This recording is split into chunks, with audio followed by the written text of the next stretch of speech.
For this extra glamorous episode of The Best Parts, we're tallying the votes to let you know everything we love about television's biggest, most important night, the Emmy Awards. The nerves, the tuxedos, the gowns, the arguing with your friends about who totally got robbed. It's all too much fun. So practice your most gracious acceptance speech and let me know which after party to hit, because this is the Emmy Awards, The Best Parts. Thank you.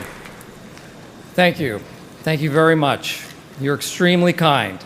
The Primetime Emmy Awards give that coveted gold statue to the best shows and actors on evening television, like your favorite gritty primetime dramas. But there are Emmy Awards for every kind of show. Afternoon television excellence is honored at the Daytime Emmys, and the men and women who make your local nightly news shows are saluted at the Regional Emmy Awards. All aspects of the TV industry are recognized, and receiving an Emmy is a pretty big deal. If you've nabbed that Emmy, congratulations! That means you've got a crucial ingredient for the much-coveted EGOT. That's when you've won an Emmy, a Grammy, and an Oscar and a Tony Award. You'd have to attend a lot of award shows to EGOT, but some of them can run just a little long.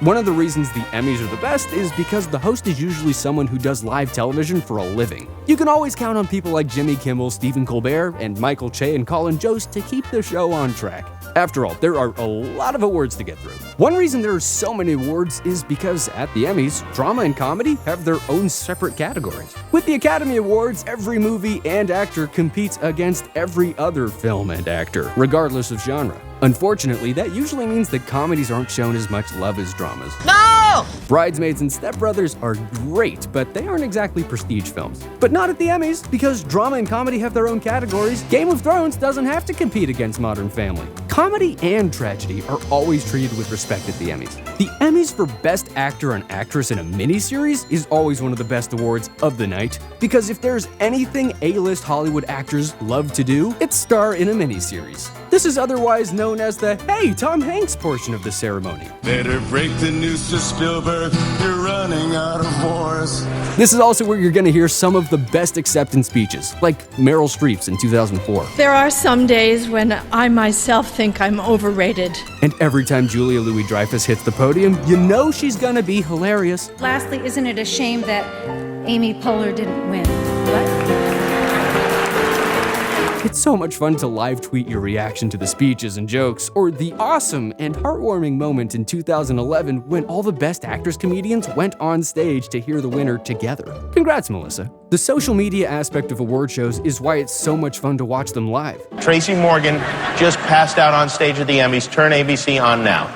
All right? Now we have a few seconds. We're on a 5-second delay before this explodes. So will you do what I want you to do is lay down on the stage here. All right, okay. All right? We got to do this fast, though, because... hold my nunchuck. Okay, I got your nunchucks there. Sometimes you need to check in with your fellow TV obsessives online. And TV obsessives know that we're in the middle of peak TV. I'm honestly not sure how they're able to whittle it down to just the nominees every year. And thanks to streaming services like Hulu and Netflix, TV fans can watch reruns of a ton of classic shows and go back to see who won Emmys. And more importantly, argue that David Hyde Pierce should have won Best Supporting Actor 9 years straight. Don't even get me started on Steve Carell never winning for his brilliant performances as the bumbling Michael Scott. No, God! No, God, please, no! No! I got carried away. But really, seeing the best of the best recognized by their industry is just as much fun as talking about the dramatic red carpet fashion. It's easy to forget sometimes, but television is a job, especially when you've had a series on for years and years. And once you've hit the top of your game and brought home that statuette, well, only 3 more to go until EGOT. I gotta go. Bye. Which Emmy do you think is the most deserved? Let us know in the comments down below. And don't forget to subscribe to this channel, because we'll be back here every week talking about all our favorite stuff and the best parts. Thanks for watching.